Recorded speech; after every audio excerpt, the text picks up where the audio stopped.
welcome back to Bookish Brits. My name is Michelle and I'm here today to talk to you about one of my favorite things about reading, and that is the anticipation.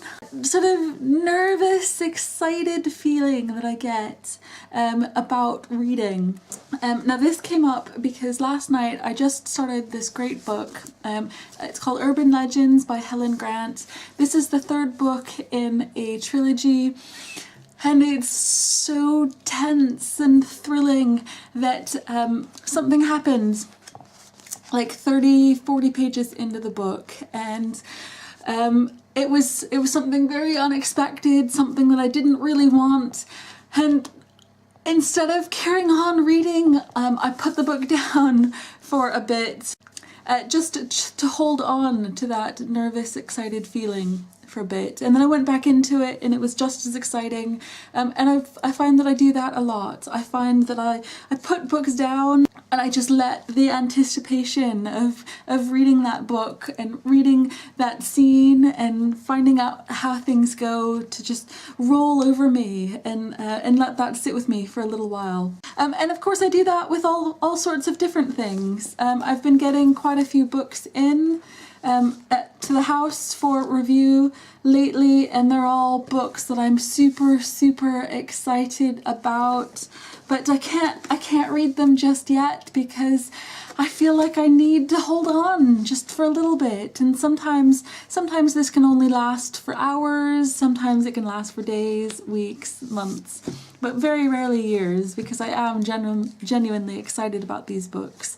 Now the anticipation can be for individual books that I find really exciting, or it can be an author.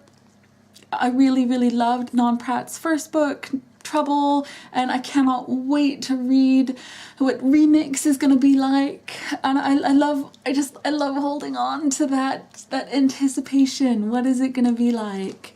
But of course, along with some of the excitement and nervousness is a little bit of fear when it comes to reading sequels.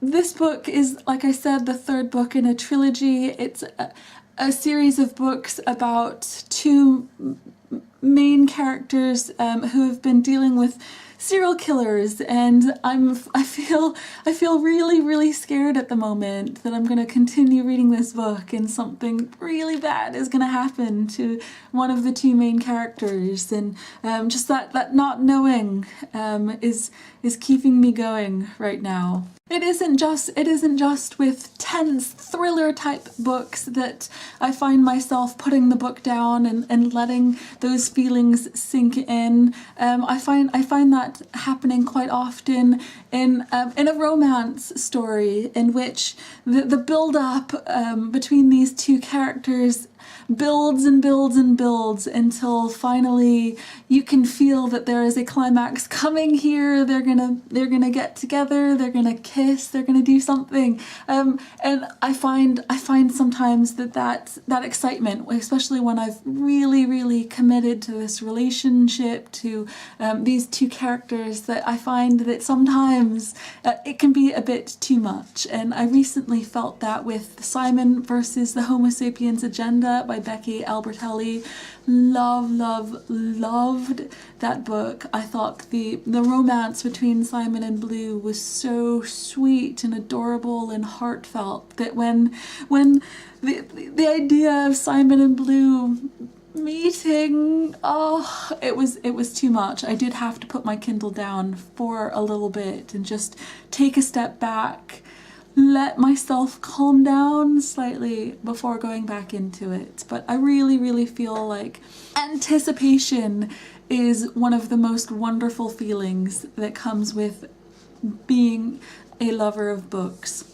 But not just books. I'm super excited, and the anticipation for the new Paper Towns film is fantastic. I've been watching the trailer again and again, just so that sort of anticipation builds. So just a really quick